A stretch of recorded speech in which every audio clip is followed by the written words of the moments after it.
ওম অখণ্ড সংহিতা বা অখণ্ড মণ্ডলেশ্বর শ্রী শ্রী স্বামী স্বরূপানন্দ পরমহংসদেবের উপদেশ বাণী ষষ্ঠ খণ্ড। ছেলেদের ঠাকুর। ভদ্রলোক বললেন, ছেলেদের সেবক নন, আপনি হচ্ছেন ছেলেদের ঠাকুর। যেখানে যাই সেখানেই শুনি আপনি বৃদ্ধদের নন, স্থবিরদের নন, আপনি নাকি ছেলেদেরই ঠাকুর। শ্রী বাবুনি হাসিলেন। হ্যাঁ, ঠাকুর শব্দের অনেক মানে হয়। ঠাকুর মানে দেববিগ্রহ, ঠাকুর মানে পিতা, আবার ঠাকুর মানে পূজক ব্রাহ্মণ, ঠাকুর মানে পাচক ব্রাহ্মণ, অর্থাৎ চাকরেরই প্রকারভেদ।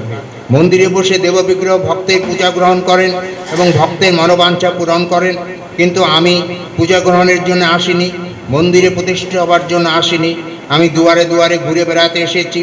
যে মহাজাতির জন্মদান করতে আমার প্রাণে অনুক্ষণ ব্যাকুলতা হচ্ছে, হয়তো সেই জাতিকে জন্ম দিয়ে যেতে আমি পারবো না, তাই সেই অর্থেও আমাকে ঠাকুর বলা চলবে না।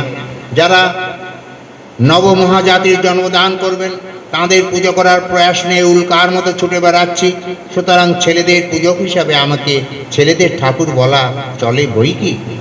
চাল ডাল আলু পটল লঙ্কা লবণ হলুদ ঘৃত এসব কোনো পাচক ব্রাহ্মণ নিজে সৃষ্টি করেন না।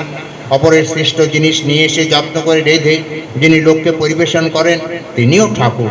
আমি সেই প্রকারের ঠাকুর, অর্থাৎ আমি ভৃত্য, আমি সেবক। নিজের জিনিস নিয়ে নয়, শত মতের শত পথের মহৎ ব্যক্তিদের উপদেশগুলি সংগ্রহ করে এনে আমার সেবা পাত্র যুবকদের কাছে হজম করার যোগ্য করে পরিবেশন করছি।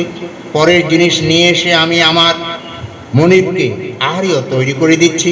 তবে এইটুকু তফাৎ আছে যে ব্রাহ্মণ পাচক কাউকে নিজের উচ্ছিষ্ট পরিবেশন করেন না, কিন্তু আমি মুসলমান বাবুর্চির মতো সবগুলি আহারীয় নিজের জীবে আস্বাদন করে করে তারপরে পরিবেশন করছি।